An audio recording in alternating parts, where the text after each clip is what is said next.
السلام عليكم. 90% من الناس بيغلطوا في الكلمتين دول، الفرق بين سي وتل. ولو انت كمان بتغلط او مش عارف تعال اما اعرفك. كالغيث كن املا وجد من دون مقياس.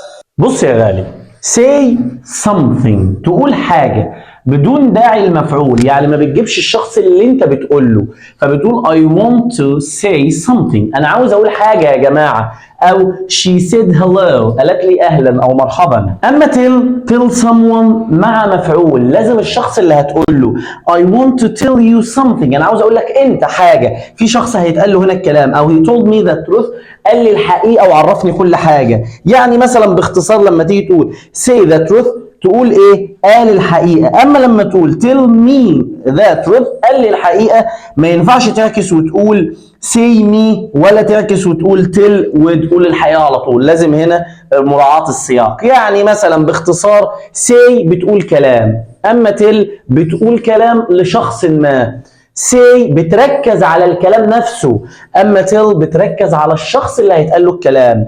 say words انك بتقول كلمات، بينما tell someone بتقول لحد هذه الكلمات. يعني باختصار تعال اما نعمل اكسرسايز كده مع بعض. I need to نقط علي the truth، say ولا tell؟ فكر 3 ثواني. اكيد انت موقف الفيديو، فهنا I need to say لا tell. ليه يا باشا؟ لان باختصار جاب المفعول اللي هيتقال له الحقيقه. لو وصلت معانا لهنا واستفدت وفهمت الفيديو، مبروك، انت كده بقيت مش من ال 90% اللي بيغلطوا هذه المعلومه. لو عجبتك تنساش اللايك والشير وتابع معنا على القناه يصلك كل جديد. هذا والسلام.